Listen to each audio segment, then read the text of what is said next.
into our business and asked a lot of questions to get to the root of what we were trying to solve. It actually came out better than we thought because of those questions that they asked. Excellent experience.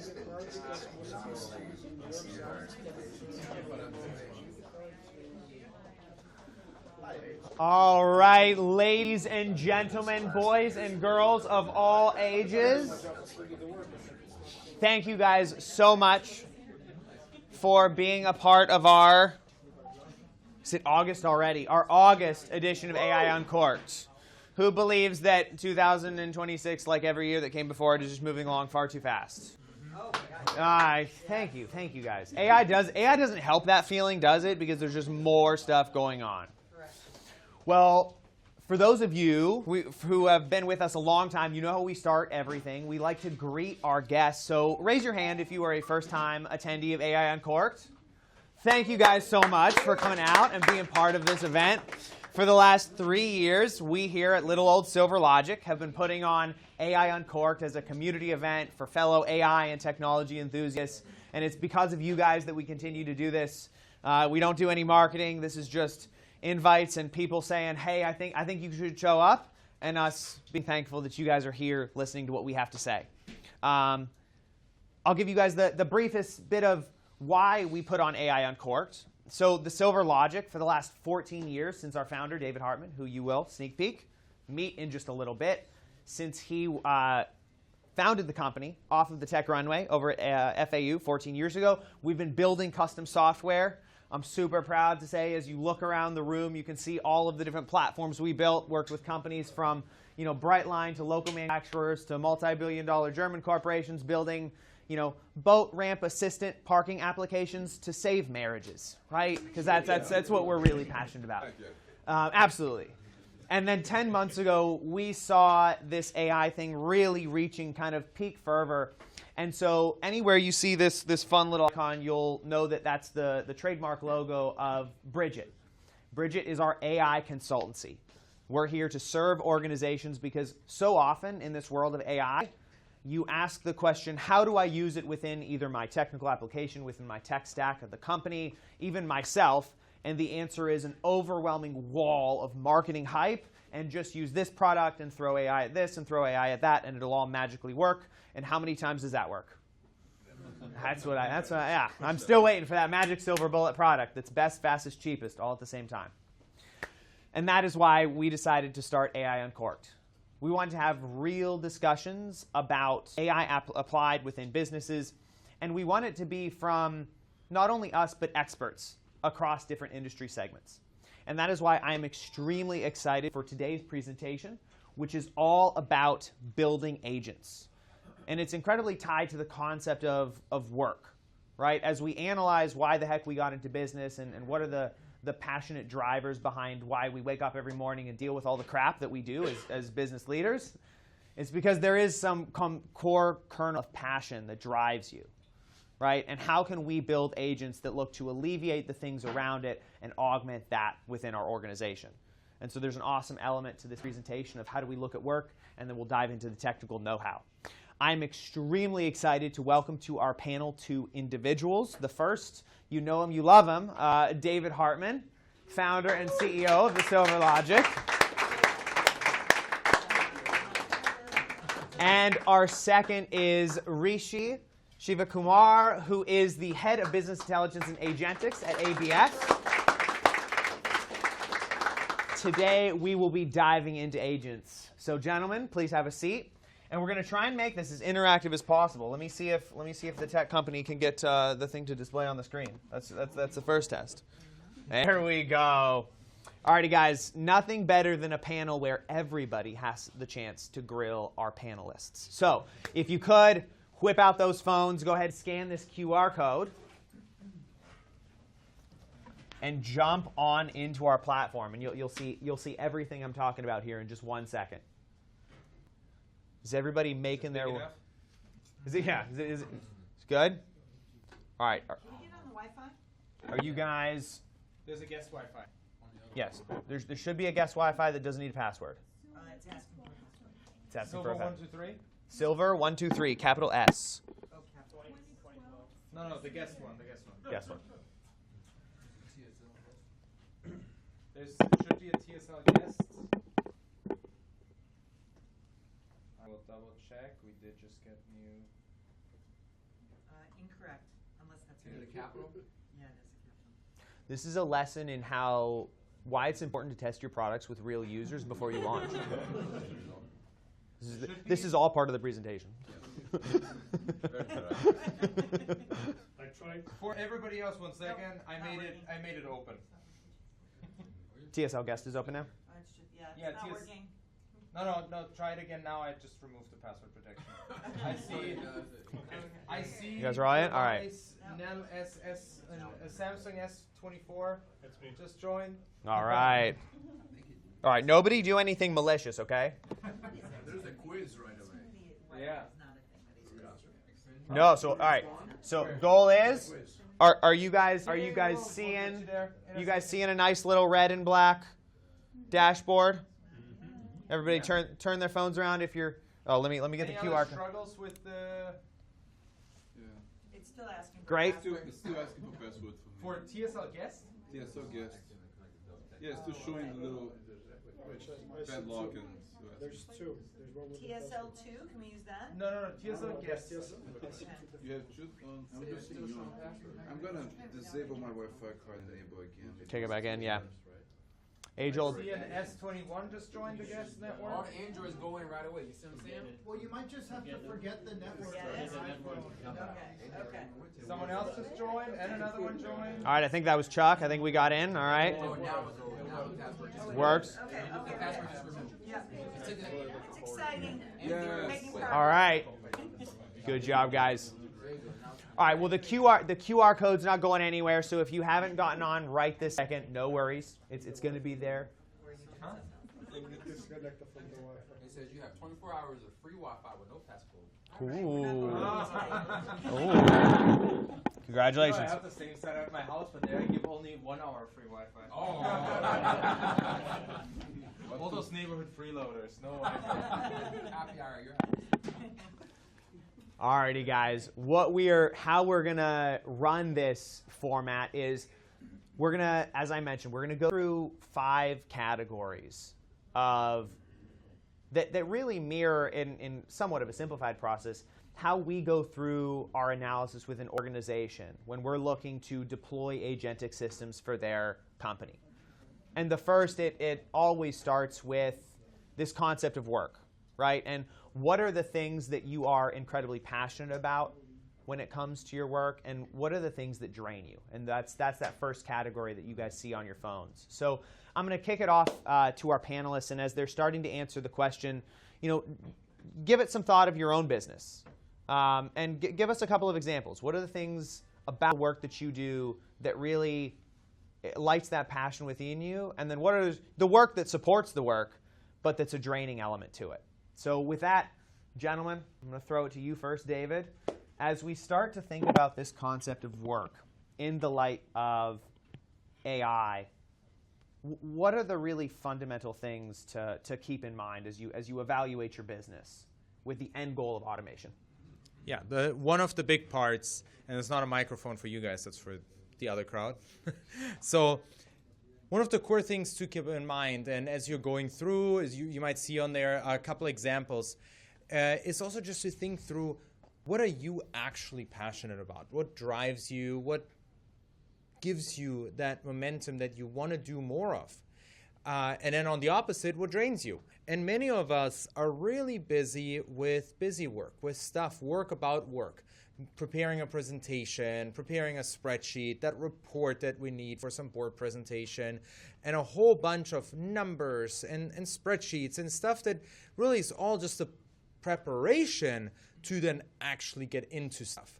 And oftentimes that is relatively draining work that we don't really want to do, or we have to do it in order to get to some result. So that first part of the exercise is just for the thought exercise and process of, all right, what do we want to categorize those 2 buckets into? And I think we're getting some first results. You guys are doing great. We got live stuff in. So yeah, you can like see them come in as some of you enter it, and there's just so many things that we'll shout out some of the examples of what is it that drains that energy from you, because those are the things you really want to tackle first.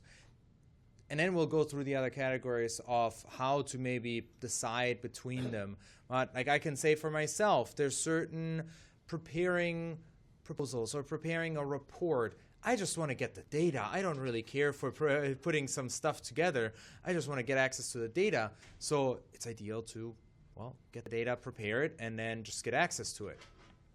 All right, Rishi, same question to you. As with the end goal of automation, how do we blend kind of the technical world of AI as just a technology, right, with the concept of what are we passionate about versus what's a draining element to it?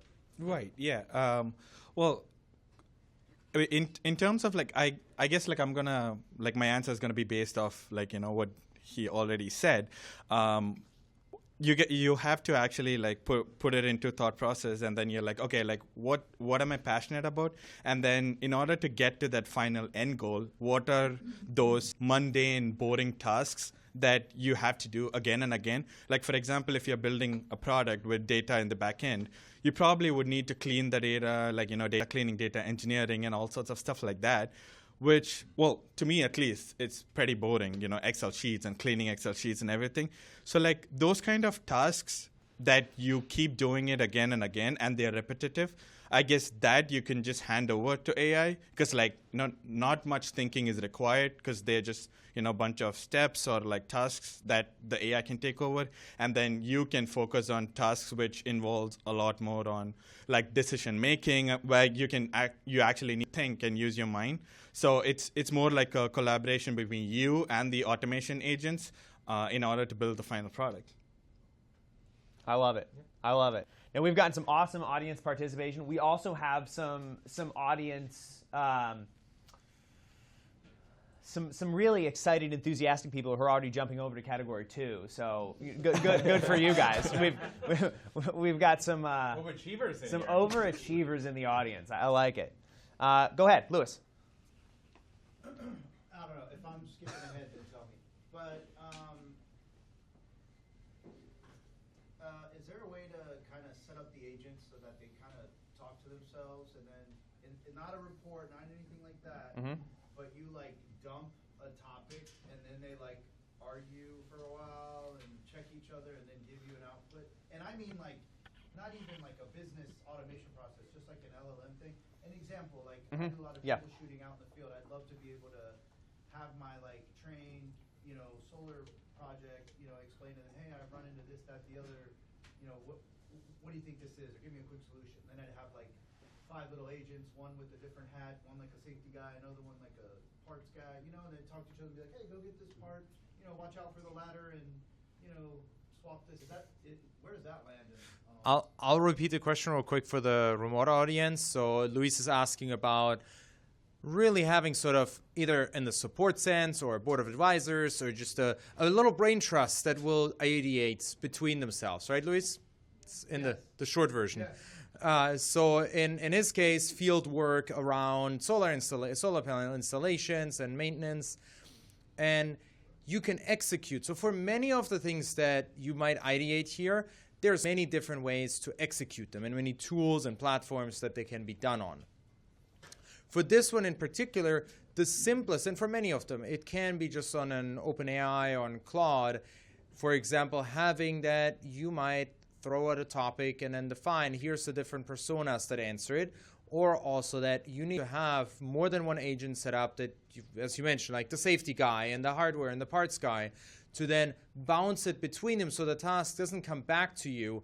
Big difference between just chat and agents is that one of them you write, you get a response. The other one, there might be you write and then say you set it up in N8N. You give an input, but then it bounces off of different ones just so you make a workflow out of it where it can actually be executed now in different places and different responses. And each one of the agents still has, their brain is still an LLM. Their memory might be a separate file, but their brain goes in with an LLM that they get their feedback and do stuff for. We got the screen? I got it. Screen's coming back. So that now those agents and the steps can bounce back and forth, and then usually it's really good to have an orchestrator agent in the mix that brings it all back together. Oh, I love that. Okay. So that you sort of shoot it off to the various people. Either it can be in parallel or sequential. It might be that the security guy needs to give input last because the other guys brainstorm first. Or the question might go to everybody at once and then come back, and then the orchestrator sort of summarizes it.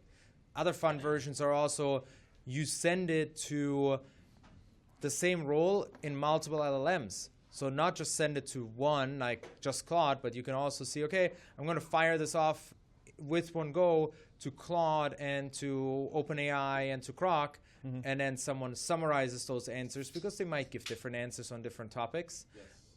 Okay. I jump in real quick for panelists, and Rishi, I'd like to clarify a couple things because we kind of dove off the deep end into agents, and agents is one of those marketing hypey terms that you're hearing all the time. So Rishi, from a technical perspective, and then give us the maybe a little higher level business perspective, how would you define an agent? Well, from the technical perspective, like I do not agree with the hype that goes on with agents, because Imagine that, marketers. because like it's because the hype is all about like ChatGPT, Claude, and then you put in a lot of information in it and it just is always correct. That's definitely not true. I would see agents more of your assistants, kind of like your assistants, where like you give them specific tasks to do and then make sure that they have enough information and context for performing that task, and then they're kind of like an intern, right? They would do exactly what what you have assigned them, and they would do it perfectly. But then if you give them the bigger picture and be like, okay, like do critical thinking, I do not agree with agents taking over the critical thinking aspect. I just think of them as people who can do tasks that are repetitive, and then like you can save a lot of time by incorporating agents as your assistants. So that brings up so many other questions as well. Rishi, one of the things that Lewis mentioned was, in passing, I don't know who caught it, how many agents did Lewis say were part of his in-field analysis? Anybody catch it? Like 4 or 5. 4 or 5, right? So is there a, Rishi and then David, I'll have you give your perspective as well. There's a lot of hype about building the agent, right, that can help your business, right? Is that better, or is it better for applying agents to smaller tasks, right? You kind of meant assisting on many different tasks. So what's your take on that? Well, I would say that it's kind of like a mix of both. You could have one agent, kind of like the brain of your company, your whatever. So it's more like a chat agent which has all the information of your company. So it's kind of like the brain. So you go and ask it specific questions related to your company, and then it gives you insights on that.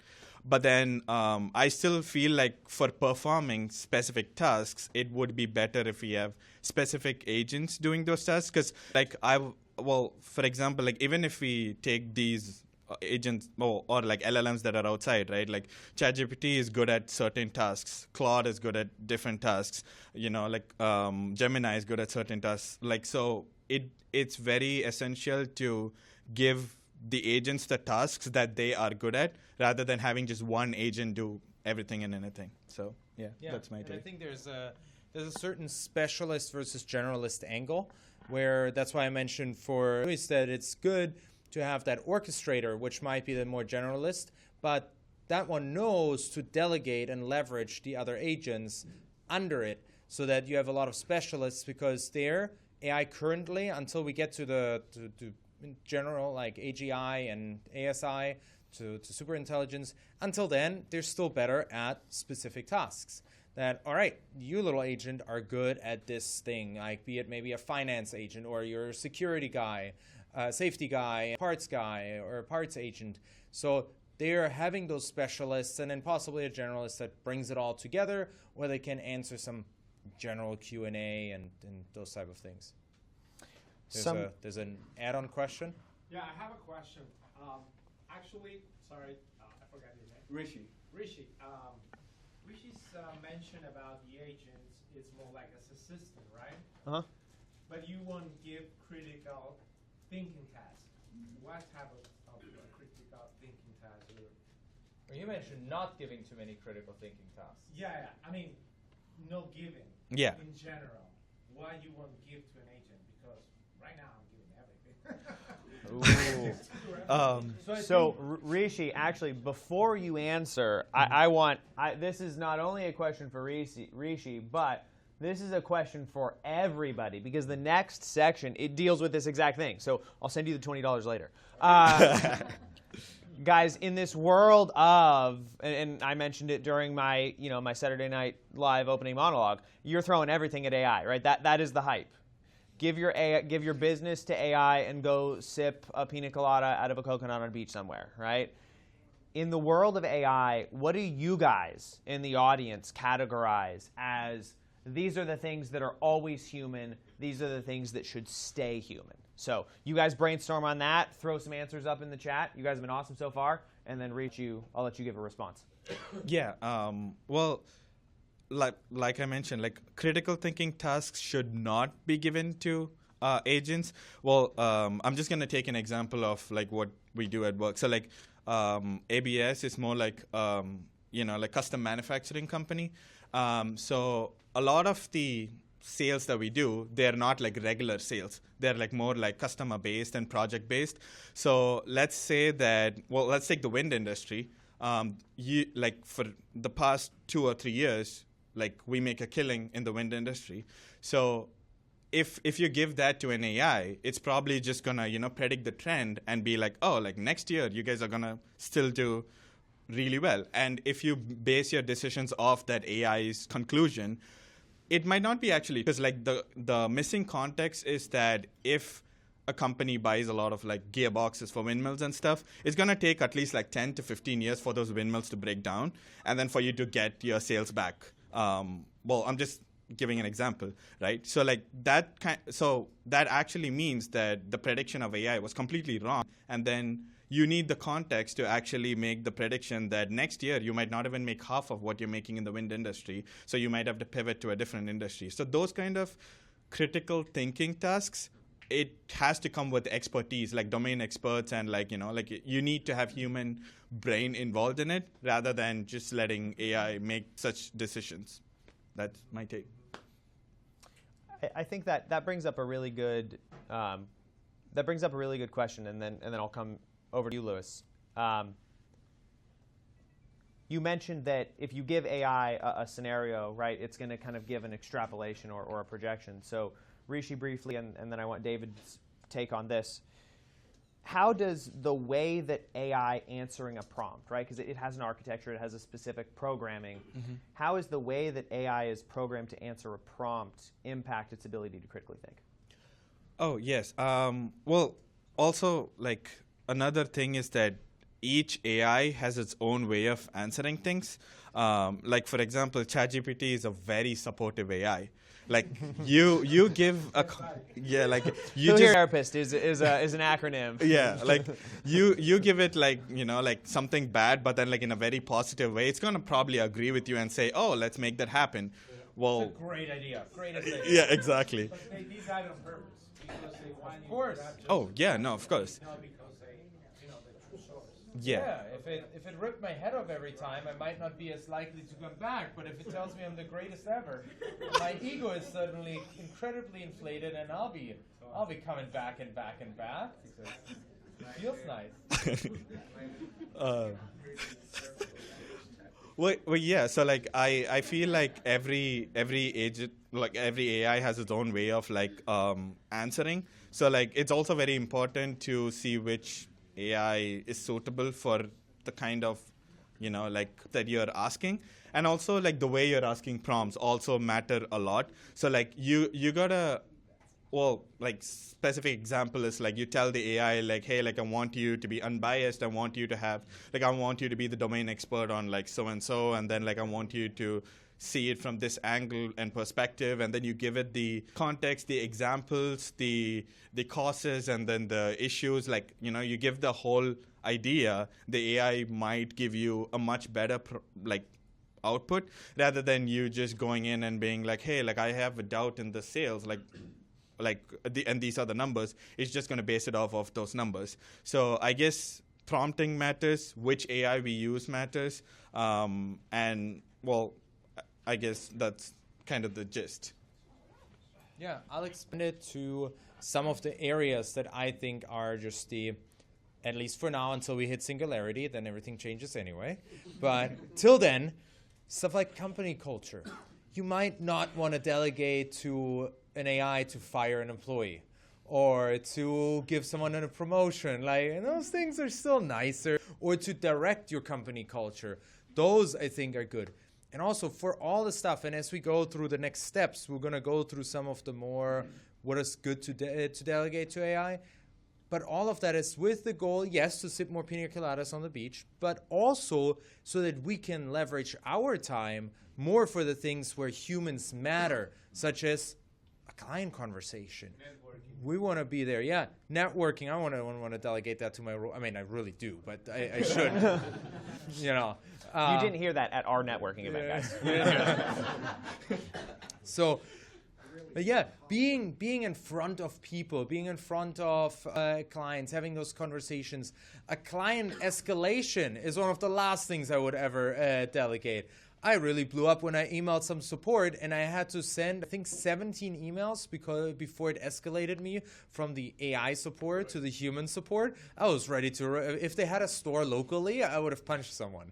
So, I didn't say that out loud. So, it's that difference of what you want to focus your time on. So that, for me, on this always human for now area, it's really like company culture, client interaction, client in the positive, like in the making deals, as well as dealing with escalations, because there, it's part of it is a certain level of paying respect to the other party that, hey, I haven't pawned you off to my little AI, but I'm actually taking time out of my day to speak to you, which makes just, in my mind, for a much better conversation there.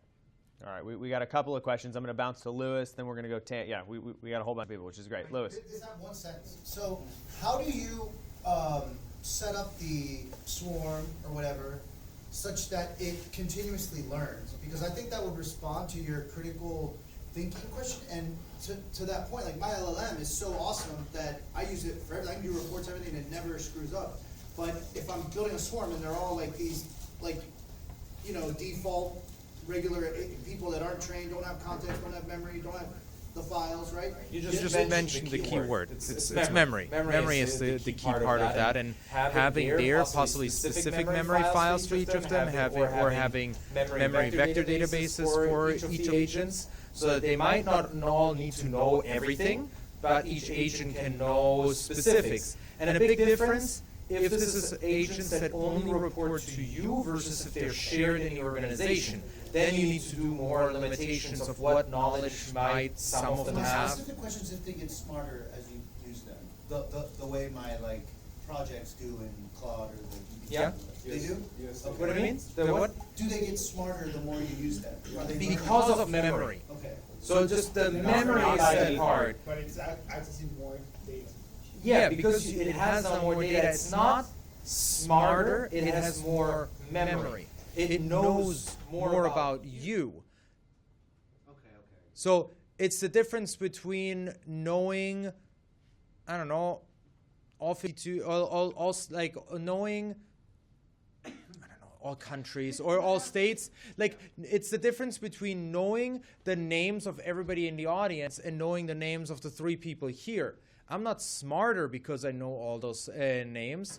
I know more. It's more depth that I know. But it's not necessarily that it can thereby do a more complex task. Do they get better in intelligence the same way a project does the more you use it? I guess is the question. So, do they always start stupid and get smarter? They get better because a new model. Like, there's a difference between new model coming out and more memory being added. I think let's give a perspective on the interplay between, right, because the Claude is a great example, right? Who uses Claude projects or custom ChatGPTs, right? These LLMs, can you guys give us a perspective of, they're kind of composed of 2 fundamental parts, right? The neural network, right, and then the software layer, which includes, you know, access to memory and whatnot around it. And that's kind of the facilitator of a lot of this getting smarter that, again, is part of the Yeah. AI hype. So can you guys comment on that perspective? Yeah, and I think let's take the Claude example. There's an intelligence difference between if you use Haiku, Sonnet, Opus, or Fable, and you probably feel a large difference. I've used Opus for a long time and then switched to Haiku, and I wanted to beat poor little Haiku up because the responses were stupid in comparison to Opus. So that's what I mean with intelligence gradings versus then the amount of memory it has, which is more the depth of what it can remember about you. Both of them contribute to what we feel as smart because and then to add on the harness that Mark was mentioning is then all the other cool tools, like can it interact with Excel, can it open my browser, and can it make me a PowerPoint, can it write scripts and execute them, or do live artifacts, connect to a bunch of tools. I think in collection, all of that contributes to what we sense and feel as smart or dumb. But just so you have sort of a sense of there's the different layers or parameters that you can play with in order to make them smart or dumb, like what intelligence level you have. Haiku, with all data access possible, still gonna feel a little slap. Whenever I ran out of, almost out of credits, I had one of them default to Haiku, and I was like, nope, not, or Gemini Flash, and I was like, nope, not even worth a conversation anymore. So, or at least back then when I did. So that's just, keep the different angles in mind. I don't know if you want to add, and then like 3 more questions. Yeah, we got a bunch. Well, to add on, since you mentioned neural networks, that's my favorite topic. In terms, to give context of neural networks, it's kind of like the brain of, kind of like our brain with neurons. Neural networks is artificial networks with with neurons. So the only way you can make an AI smarter would be you get to the core of it, get the neural networks, and you train those neurons. When we give information on ChatGPT or Claude, we are not touching the neurons at all. We are just giving the memory for those neurons to work and activate itself. To make any AI smarter, you would have to program pretty much. So take the artificial neural networks. Maybe you could add more layers, do hyperparameter tuning. Only when you program it, you can make it smarter. The giving context would typically keep the AI the same, just with more information to guess the right answer or a better guess. And I just remember good words for that. Smarter versus more knowledgeable. Is a little bit how you can see those two. And what Rishi was just describing, the expansion of that happens with the new models. When you get an upgraded model and a higher model, then you do that expansion. It sounded like the knowledge base helps too, right? Like if you created an awesome report or something. Then it gets more and more knowledgeable. Yeah, got it. Perfect. All right, I think let's go to. All right, let's jump to some questions. Tammy, you want to take it, and then we'll go to the right side of the room. More of an opinion question on Okay. how AI affects company culture, more on how interacting with AI may affect how people interact with actual people within their company. So I ran a roundtable for top 50 banks and developed an AI index for top 50 banks. And one large top 10 bank was challenging their employees at a certain level to create their own agents, and within a sandbox and within their own remit, not using sensitive information, then to present that to their leadership, and then if it worked and had a purpose, then they would actually implement it as an agent and then count it as a digital employee. So they'll start reporting on employees and digital employees within the next 5 years. So when the general workforce is interacting with AI and there are some frustrations that happen, how do you think you as a business owner or company should handle those frustrating moments?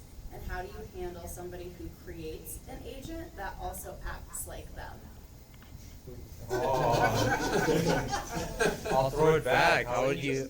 So, trying to recap that question. How do you deal with lovely AIs that were created by lovely people, and not? Or just different personalities. It doesn't necessarily have to be a lovely passive-aggressive manager, but it could be somebody who's a little bit more straightforward, or somebody who's a little bit more asked questions to find the root of a problem and doesn't necessarily. Because it can get annoying in both directions. The really German, very direct type, or the I'm gonna just fluff around it for 20 minutes, and you're like, come on, let's get to the point. Yeah. So From an HR company culture standpoint, how do you handle that dynamic now I think, involving both people and yeah, because it's very likely similar to how do you deal with that with humans. Just that you're gonna hurt a lot less feelings if you tell the little bot that be less direct or be more direct. And how do you handle the humans who don't treat the AI agents properly when they don't give you the right answers? Well, the good thing is they don't have too many feelings to express. But it does impact culture. So if you feel it's the same thing of like teenagers getting online and thinking they can say anything to anyone because they're behind a screen. If you're treating your agent that way, do you also treat your team member that way? So I know this is a very soft skills question. So interesting. One solution we introduced, or one thing that we have is we got a little, like one of our agents checks on, it does sentiment analysis on all the conversations that are being had in the company on like anything on Fireflies, anything that gets recorded, usually client conversations. It just checks, and then it looks at all emails that are logged to HubSpot and checks, all right, is someone feeling upset? Is someone expressing some negative sentiments there, or using strong language or cursing? And it might flag that and in a report and say, hey, you might want to check in on this, because personally, I'm not going to listen to every single conversation that's being had in a company. There's not enough hours in the day for that. But AI came in and made this really beautiful thing that it can analyze and then flag.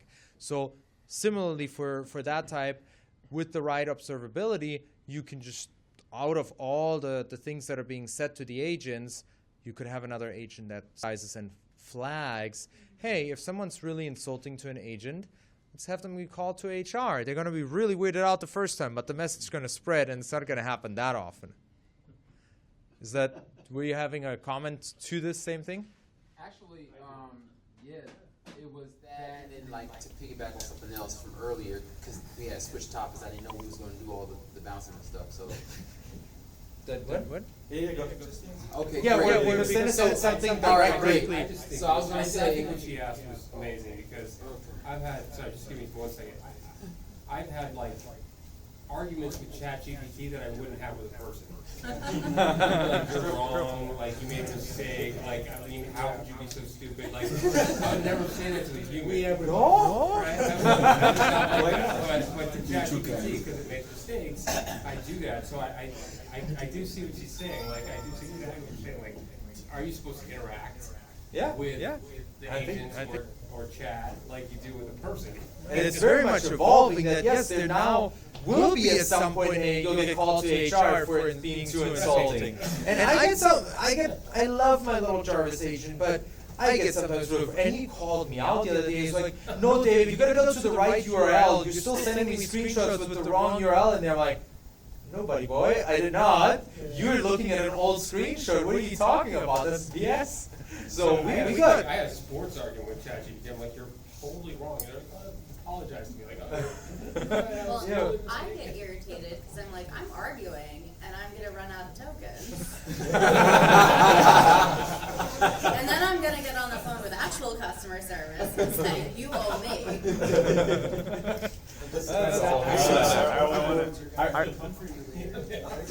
I want to rein it in real quick, guys. I want to rein it in a little bit. Super. But that was. So we have. I got to get around to my original questions. We got one. Yeah. Yeah, so I've had this experience that you talk about, and so one of the AIs that I created, it's a customer support agent, and the owner of the agent gets to choose the voice that the agent uses with the customer. So kind of taking that idea and turning it around a little bit, you know, maybe it wouldn't be a bad idea that when you create agents, to actually give the user the choice to select the kind of voice that the agent will use with you. Well, I think if you have a well-developed enough KYC for your customer, they don't have to make the active choice. Well, but if you But want a it soft depends lead on my risk. versus, you know, someone that's Yeah. really, you know, very curt and gets right to the point, you can actually have that choice. It's sort of like picking the screen colors. How Why could you not? know your customer down to their, you know, personality? Why not traits? let the customer choose? Well, and part of this we'll dive into more too when we're aligning use cases. But Andrew, I wanna. So, actually, I was gonna ask a different question, but let me start with an observation. Yeah. This is very interesting to me, this soft skill, because I never thought of an agent as anything more than another tool that gives me something which I question. At the end of the day, I'm the ultimate decision maker, and what I get to decide what I'm going to do next. I'm just gathering information using agents. So that's just the observation. Second observation, you, Rishi, is earlier you said, and yes, I'm coming with that question. Earlier you said these agents are interns, right? I would think there are more than interns. Maybe they're first-year associates, right? Because otherwise we're back in RPA, right? Well, then what's the point? We're just moving something from A to B. We haven't really made any progress. The question I have for you is, and actually feeding from the earlier question from the gentleman back there with the solar panels. Can you, in your work, are you able to create a collection of agents that have different roles, right? But because you don't really have intelligence, the way we think of intelligence, could you orchestrate something that has maybe a covariance matrix or something that has factors in it that in essence directs all these agents to take the next step without human input? Did that make sense? Yes, I mean, like, so we also have like AI agent workflow automations.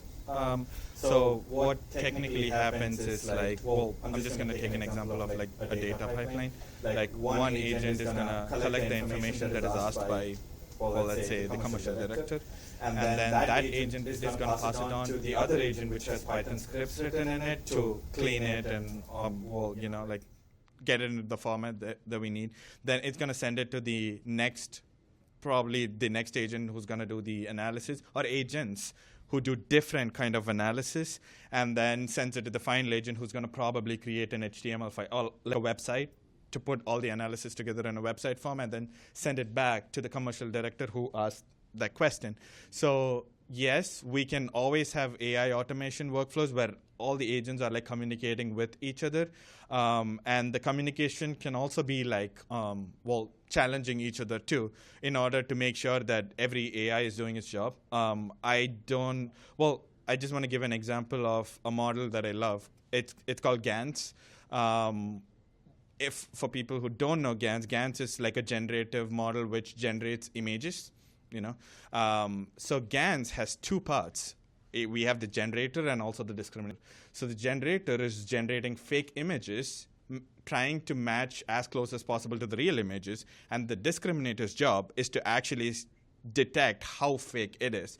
So they compete against each other. So the generator is trying to prove to the discriminator that, hey, it's as real as it can get. And the discriminator is trying to prove to the generator that, no, it's fake. So they compete against each other. So automatically, both of them are getting better at what they do. So kind of like that, you could set up a workflow where every agent is like challenging each other and then just getting better at their job. In that example, is there convergence? Who is the ultimate decision maker? Well, in the end, you will have another, well, like the brain agent that I was talking about, like an agent which will have, you know, like the outputs of the agents in order to make the final call or the decision based on the context of the company that, okay, this is right or this is right. or well, technically they don't always have to be like wrong or right. It could be that some parts of both the agents are right, so the brain agent could just pick up the parts that are necessary and then pass it on. So. And pick like a threshold. It can be Exactly. 80% real look-in. And 20%, yeah. Yeah. Go ahead in the back. On that topic, whoever has created agents, do you guys give them like a personality, or like how do you work on that? Because each agent for me is different. For example, I have a database, and the agent gatekeeper of the database is like the bouncer, so he has the personality of a bouncer. It's more fun for me to understand or visually or emotionally, it's easier to digest that I have different agents with different like personalities or skills based on what they're doing. So this guy is basically guard keeping the data that nobody comes in and steals it or whatever. Always human. Bouncing. So there, I'll give the example, and then we might need to move to some of the next sections. Yeah. But that we, like, for example, we have one of the agents that I have, I made his personality, but then that didn't vibe so well with some of the other employees because he was very German, very direct. Some people thought he was rude, but I think he's lovely. So there, we then added the feature that as the first, when you message him first, he's going to ask you, hey, in one sentence, describe how you'd like to be talked to. And we had very differing responses to that. So that way we made it that, okay, which is a amazing thing that you can't do with humans as easily. Like some of us can be pretty good chameleons, but to have really different personalities is pretty hard. Like there's still some relic of German in me no matter who I talk to, and I'm not going to suddenly be a charming Italian that's like making a lot of, or Cuban that's making a lot of compliments. I might say inappropriate things here, but it's just, it's a different little stereotypes that I'm trying to express where, you know, different people have very like different personalities. With humans, really hard to accomplish that. With AI, you can. You just give them the instruction that, all right, you're going to make a compliment every second sentence, or you're going to be as direct as possible and just no hurt feelings. But those are things that now you can do. I love it. And we're gonna get into now that we've actually jumped ahead a little bit, which is awesome. But in the next section, Just one quick question. all right, we're gonna run over, but it's on you guys. It's very You're good. Yeah, go for it. What do you think is the best tool to make agents, especially for sales and marketing? Okay, because that I was going to throw back at you. Really depends on what you're trying to accomplish. I'm going to give the simple answer and let you expand, Rishi. So for most people, likely just starting with like a Claude Cowork or Agent SDK is probably the simplest because it's just, you don't, for me, I love using OpenClaw, for example, but the setup curve is so much steeper until you actually get to using it and getting results, where Cowork, you install it on your computer and you ask a question, boom, it does magic. So there, and then for others it might be, if you go beyond what you can do with Cowork, you might, and there's loops and schedule tasks that make also stuff nicer, but then you might have N8N set up for certain things where you know there's certain steps. Like to Luis's example of, if I always have these people walking through, like the safety agent and the parts agent and this agent, then that you might just resemble by putting it on N8N. So in your case, probably sales and marketing, you can try it on a Cowork, but might need to upgrade to N8N. I don't think you need to go all the way to LangGraph or OpenClaw or like the more complex things, or Crue. Like there's more on that side of the spectrum. Yeah. Any agentic framework recommendations from you? No, I kind of agree with what you said. Like, I mean, like Claude is like most basic thing. Like Claude Cowork, you just like connect it to your systems and then it just works pretty good.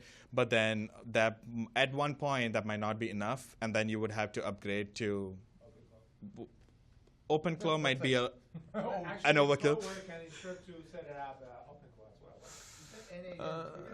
N8N, yes. Official corporate TSL disclaimer for liability reasons. We do not recommend that if you do not have developer experience that you dive into OpenClaw. Definitely don't run it on your local machine with all of your user auth tied to it. Is Zapier good? Zap is Well, I mean, I'm not. Go ahead. I'll let you guys. Okay, cool. Never mind. Similar to an N8N. Like they're on similar levels. Make.com, Zapier, N8N. Out of those, I think I like N8N most, but they're similar in that that's more what I would say the next level is. Like if Cowork doesn't cut it, probably go to N8N. I got them both. I think one's redundant, is what it sounds like. I mean, like I have Zap and N8N, and I probably. Oh no, they're all in the same category. You need one. Love it. All right. All right, guys, we're going to dive in. It's always the 5-second questions that lead to like the 5-minute answers. Now that we've got a decent understanding of, all right, we kind of know what the heck agents are. We kind of know that we want some slightly narrow tasks and we want to apply it to work that is acceptable to be given to AI. Now it's about finding our Jarvises, right? Anthony brought up a really good point. Andrew, I'm sorry, brought up a really good point about being the final decision maker. We view AI as your Jarvis, right? There is a Tony Stark. You all are the Tony Starks inside of this suite of AI agents, and you're the one kind of ultimately directing it. So I'll ask our panelists, and then I'm going to have you guys kind of put in your ideas or thoughts of what are the tasks that we want to put into AI, but what are the categories of tasks, or what's a trademark of a task that makes it a really good candidate for being automated through AI? Right. Well, to start off, I'm more of a Captain America fan than an Iron Man fan. But okay. He's too human, my friend. Very human. That's the whole point. But again, I guess like when we think about like what kind of tasks can be like automated and like what kind of tasks should be just handed over, I would say it should most probably be tasks that are like very mundane, very everyday kind of tasks. It could be something very simple like like if a job is assigned to a technician, send them an email. Like that's not something that you guys have to do it. Every time you assign a job, you don't need to send an email to the technician saying, hey, I've assigned a job to you. That can be done by AI because like it's not complicated at all. So in terms like of tasks like that, which does not require a lot of like thinking and it's just like, okay, like some basic stuff to do, I guess those are the kind of tasks that should be handed over to AI. And also like the tasks that are like, repetitive and then like you spend a lot of time just doing them. Like, for example, like creating a presentation. If it's, like, for example, if it's a client presentation and you technically, taking the example of Claude Cowork, you could just give the template to Claude and have it there with all the fonts and colors and everything. And then every time you give the context to Claude, it can just create your like the presentation in the template that you have given. So like you don't need to sit and create like 10 slides from scratch when Claude or like Gamma, like these are like presentation AIs that can do it in seconds, right? So I guess tasks which does not require a lot of thinking should go to AI. So David, I'll level as you give your answer. I want to not only you can add to what Rishi mentioned, but I want to pull from what the audience. There's a couple of different examples. Give us as a software engineer and a developer, how do you think through these use cases in terms of giving it to AI? Right? What are the questions that bounce around your mind? I'm going to throw. Let's start with a very broad one, which is maybe this doesn't fall into the immediate category, but accounting. Who threw accounting in there? Who hates numbers? All right, we got some number haters in there. All right, so a really broad topic, right? But how would you kind of attack that fairly broad, I want to automate accounting? What questions would you ask? Yeah. So I'll give first the general. The other two categories I would add are anything very repetitive and anything that has a lot of if-then logic that you can put in there. And that's where I'll answer with accounting, for example. If the bookkeeping aspect of accounting, likely it can do a decent job that it says, oh, if it's a meal, put it in the meals category. Like if it's a restaurant, put it in meals. Now, what it can't do unless it has certain extra knowledge, where it might be something that's more an Iron Man and a Jarvis task, is that how does it know the difference between a meal where you took out the team and a meal where you took out a client, if that's something that you care about on your chart of accounts to differentiate? Because by default, it will just say, oh yeah, it's a meal, but then which category is it? And that's something that you might need to, as the human, still intervene or give it enough rules that it knows that, I don't know, everything in a certain dollar amount or certain restaurants. I always, I don't know, these like events, I always cater from Fresh Kitchen, so you know by default that's a like company event versus taking the team for lunch is at El Camino. If you have some rules, but otherwise, it just, how would it know? And that's where you can't make that necessarily entirely automatic and still be correct. Do we have other examples on there too? Yeah, I've got email campaigns. Whose email? Chuck. On your question, on Yeah. your comment. So how would you code a more deterministic set of governance rules? Would that be just a markdown document that's in the skill file, or would you use a better, more robust harness for those kinds of deterministic decision-making rules?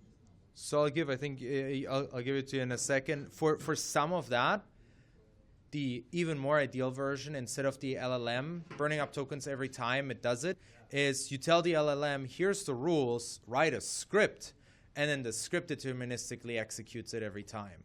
So it's not the probabilistic outcome of today the agent feels like giving the right answer and giving the answer this way, but rather there's a script written and you audit the script a couple times, but now you know you're getting the same answer every time. Where it gets a little, the line in between is if you need to deal with a lot of variable inputs, where then you might want to have an LLM still do something because so that you can deal with more of the inputs without having all the rules written deterministically. So if you have maybe, okay, all of these, I know where they should go. And then, well, this last bucket, if it's that, then check with the LLM. It gives you maybe an idea or a suggestion and flags it for human review. And then you can circle back and make that it adds more categories and thereby learns. Is there an architectural framework that's standardized that you would use, or is it all For specifically accounting or generally? just generally for that kind of an example?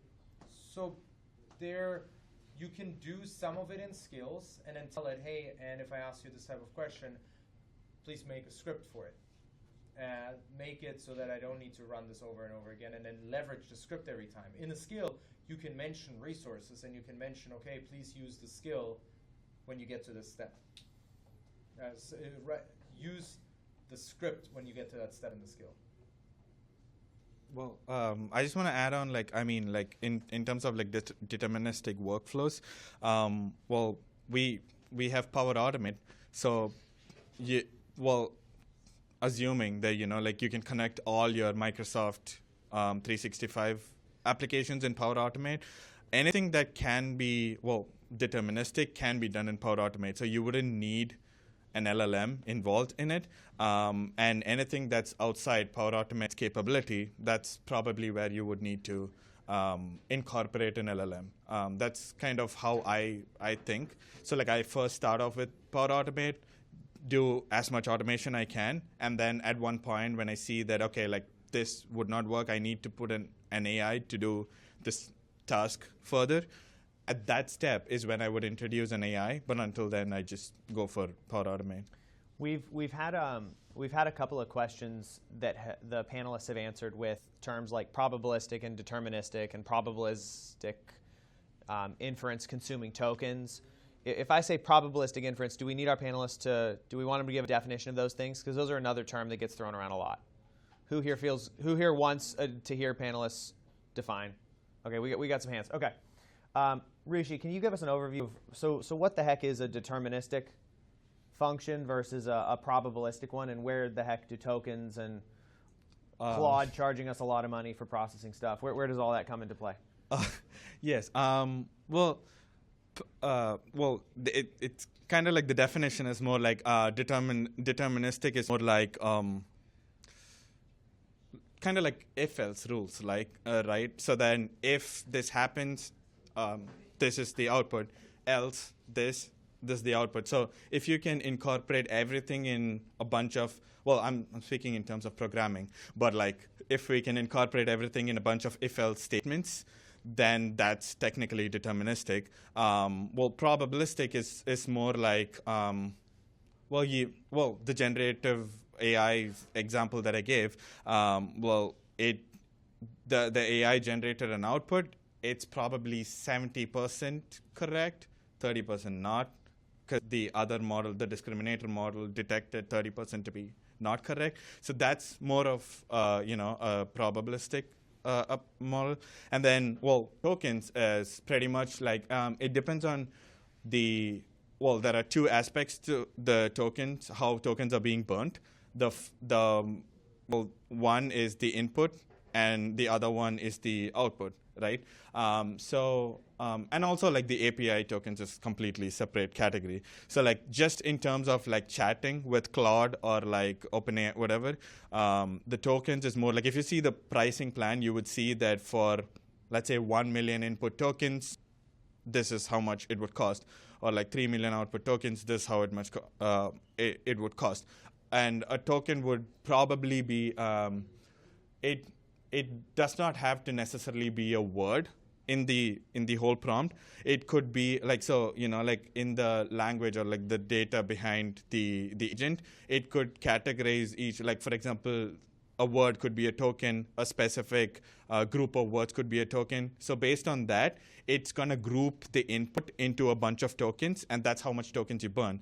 And same for the output, right? Like if you want a more condensed output, you have to let it know, like, hey, like I want something, smaller, and then, or if you want a more detailed answer, you mentioned that. So like depending on how big the answer is, it's again, the outputs are going to be divided into a bunch of tokens, and that's how much tokens you burn. Technically, that's how much you would be paying based on the input and the output tokens. And for the API, obviously, like the same concept, but then like you do the API calls onto whichever AI model or like website or whatever you're using, and it's the same, like based on the number of users, the number of inputs given by the length of the inputs, the length of the outputs, all of that matters in terms of how many tokens you burn. I'll add on a very simple version of that on like a little less technical version for Jans here. If I say the number 2, answer hey. If I say 4, say hello. 4. Hello. 2. Hey. 2. Hey. 2. Hey. This is deterministic. I gave you a specific number, and you give a specific output. Now let's do probabilistic. Guess the next word in my sentence. Life. Exactly. I'm not giving you enough input, so you don't know. If I now say life, liberty, and the pursuit of happiness. Exactly. Now you just increase the likelihood. So when you write a prompt, the more information you give it, the higher the probability that's an output that you're looking for. That's sort of the simplest explanation I can give for these two. Probabilistic. All LLMs are probabilistic. As you give it words, and when you see the output, if you remember 3 years ago when models came out, you actually could still see them think on the word, like because they were printing word by word. They were doing exactly that. They printed a word, and were like, all right, what's the most likely next word? Let me guess this one. And then let me guess the next one. And there, you still had it. There was, if you had a famous person, it would make up the next things. If the name sounded really British, this was suddenly a British actor. Not that it was correct, but it was guessing that. Now, you can't even see it do that anymore because the answer just comes really quickly. It's gotten so much faster. But that's sort of the core of probabilistic. Yeah, exactly. It's still the same mechanism, just not much faster, and it's much better at the guessing of the next word because it has so much more in the data set. Hope that helped for the hands that were up on what's probabilistic versus deterministic. Now you guys have a party trick too. Go to the bar and ask somebody probabilistic. You got it, exactly. Teach them probabilistic. Alrighty, guys. We're almost there. Thank you guys for holding out. We're running over, but I hope this is good. Yeah, since I hate speakers that overstay their welcome, so I'll do the same. We have, how many more sections? We got 2 more. Yeah, we're done. The question for you guys, is this helpful? Do you guys want to keep going? Or there's also wine and cheese out there. So we have some really good competing offers here. So, I know the results. It's a good tool. I like it. Thank you. Let's finish real quick. all right, All right. to keep All right. going? We'll All right. we'll crank this. Darn through. it. Guys, I gave you an easy out. Alrighty, guys.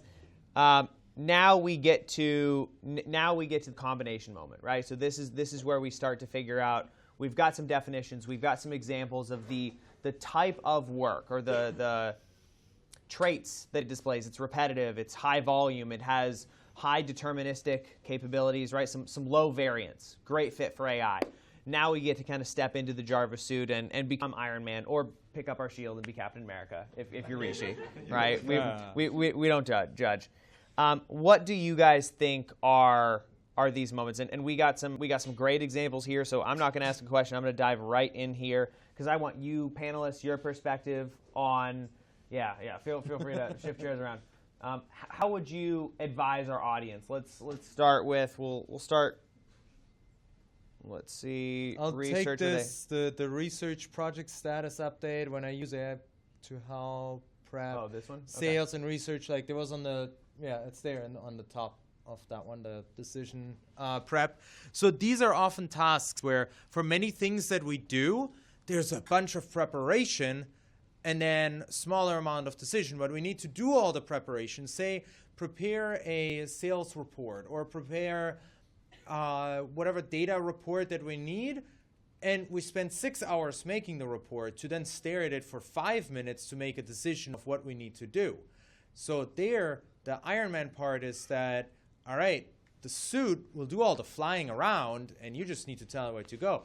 You will have all the preparation can likely be done by AI, so that now the decisioning, to your earlier point, Andrew, that decisioning is then done by us, but the decisioning often takes a lot less time if all the prep work is done. Sometimes, be it that it's reviewing a document and I don't need to read every page necessarily. It might flag for me, here's things you need to review. Or data sheet. It gathered the data, it entered all the data, and now I can just look. I'll give an example of something I did today. Our HubSpot was telling us, oh, hey, we're going to upcharge for next year. We're going to upgrade you in how many contacts because you're hitting 26,000 contacts. I was like, since when do we have 26,000 contacts in our database? How useful are they? So there, it would take me a crap load of time if I wanted to look at every single contact in our database. I could use AI there and say, hey, analyze them for me. Put them in buckets. I want to know how many AOL or Yahoo email addresses I have in there. And no offense to any of you that have those, but I will judge you and say goodbye to the AOLs in there.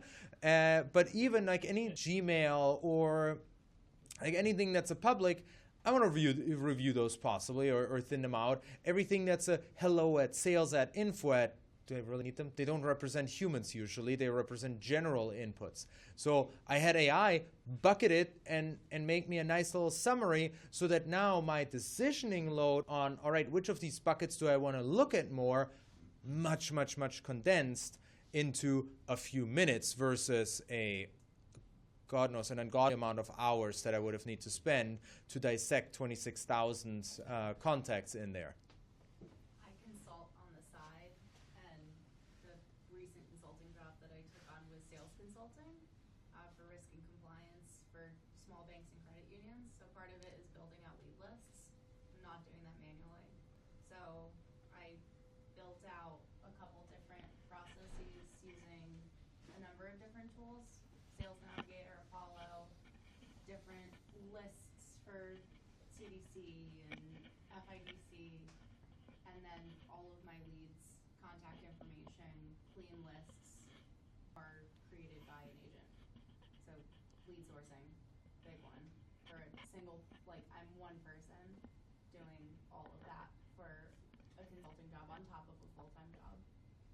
That was a big win. Yeah.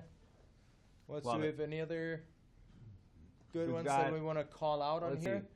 Rishi, give us your quick perspective of how you would tackle this. This might be a great example of one that one that has multiple agents involved in it. When you're pricing big jobs, right, especially when you're transitioning from a diagnostic to a potential full-blown repair on site, explaining value drivers to customers so they understand the urgency and value. Lot of things go into the pricing and understanding the diagnostic before you can explain value drivers. How would you break down a task like that? Well, I guess, also the topic says customer relationships. So like I guess we could like segregate it into like where you need like the human touch and where, like it can be, like automated using AI, right? Like for example, you could connect your, whichever AI algorithm to, let's say, your Outlook, and you're using Outlook to send and receive emails to the customers. And you could let the AI do the research on the, or make, a summary of all the emails. Because like, for example, you've been talking to a customer for like 3 months, and then finally you have reached a position where they say, okay, give me a quote. So you probably don't have to go all the way to all the, go through all the emails for those 3 months. You could just connect the AI to your Outlook and then say, hey, for this customer, what would the, the conversation or the email chains that we had, were there any documents involved in it? Were there any pricings or specific requirements involved in it? And then the AI is going to do all the R&D for you, give you all the information that you need to make a calculated decision, right? On the pricing could be on, and you could even send, create or tell the AI to create drafts to the customer if you want more information, saying hey, this information is missing. Can you send? And if you have the MCP control, enabled, technically your AI could send those emails directly to the customers asking for those extra information. Where you would need the human touch is definitely where you have to make the decision of, okay, is this pricing good for the customer, or are there any contexts that the AI is missing?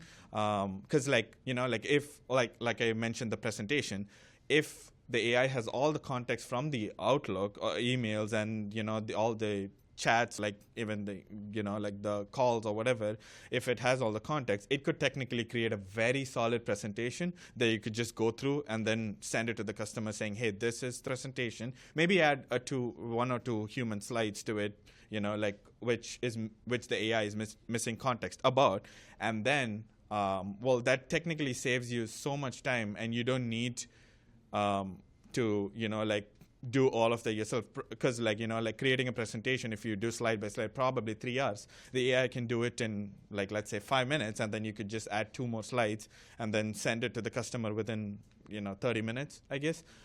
So it's more like a balance, and in more of the decision making tasks, coming up with the actual pricing number, maybe the human would have to do it, but then all the R&D and all the other stuff, you don't really have to do it yourself. The AI can do it for you. Yeah, and it's often the simple things, like the presentation he was talking about. How tedious is it to touch up and change the colors or change a little bit of words? Oftentimes we give AI presentations, and one example, I recently gave it in front of a business aviation audience. I didn't know terribly much about business aviation, but I told Claude, rebrand it with the logo of the association so that they saw that it's for them specifically. But then also I made it give all the examples of tools were all specific for the industry. And then I needed it to give me a little summary of, okay, now tell me what all those words mean, because it used a bunch of industry jargon. And everybody in there suddenly assumed, luckily I briefed on it before, because they all suddenly spoke to me with numbers and letters. And I was like, yeah, I wouldn't have known what the heck you're talking about.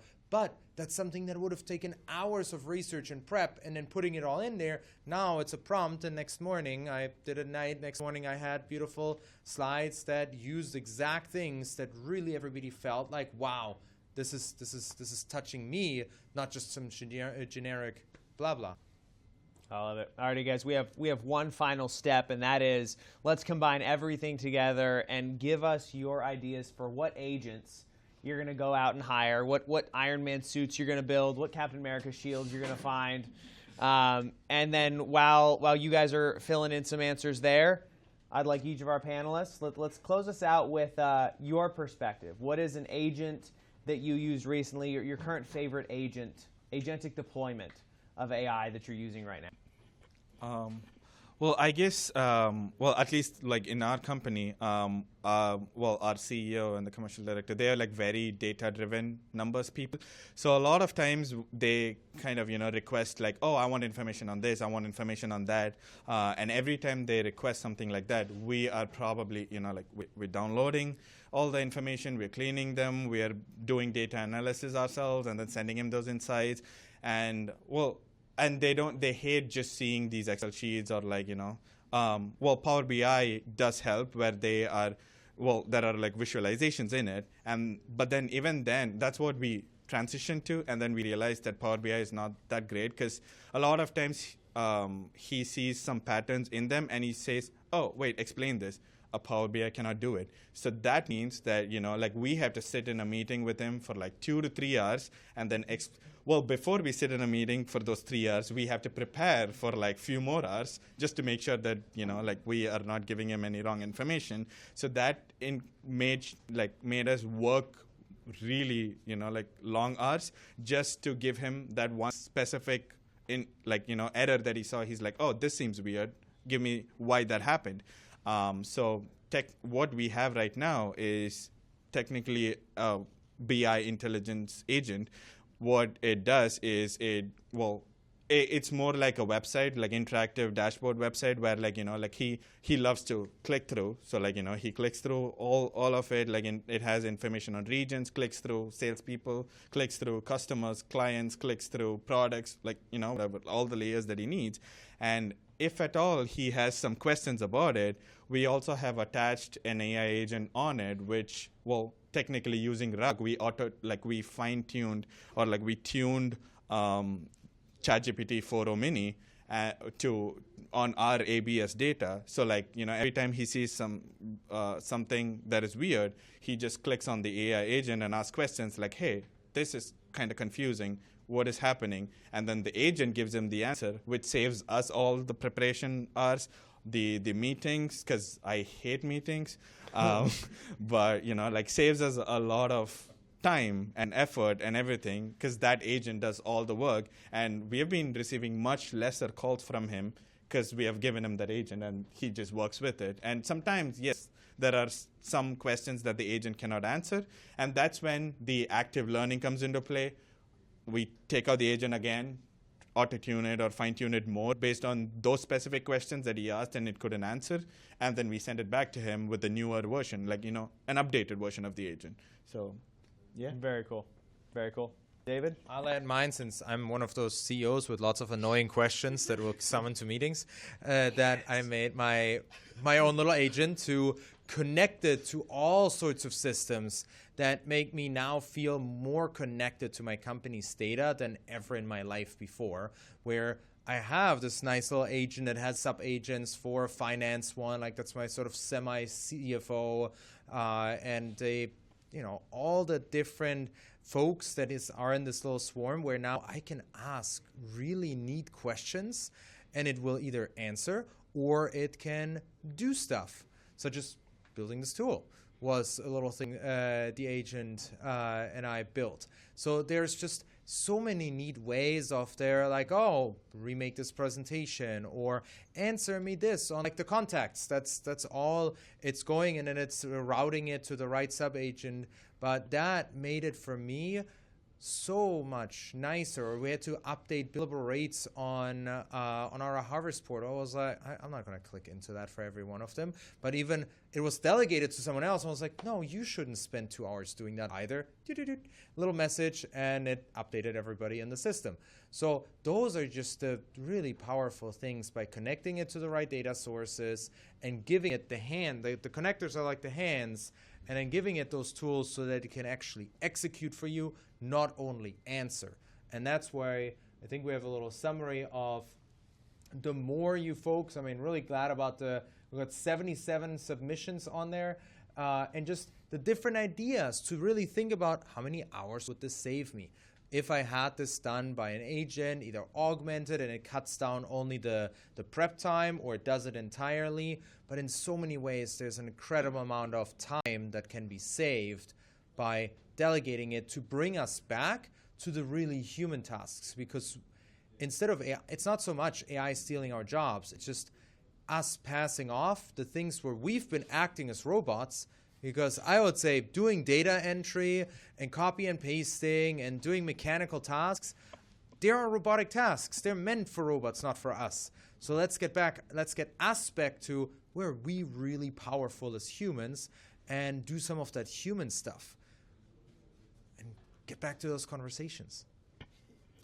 I love it. Ladies and gentlemen, round of applause for our panelists. Round of applause for yourselves. I appreciate each and every one of you guys for hanging out. The panel's over, but you don't have to go home quite yet. We refreshed our wine and our cheese, so feel free, go out, mix.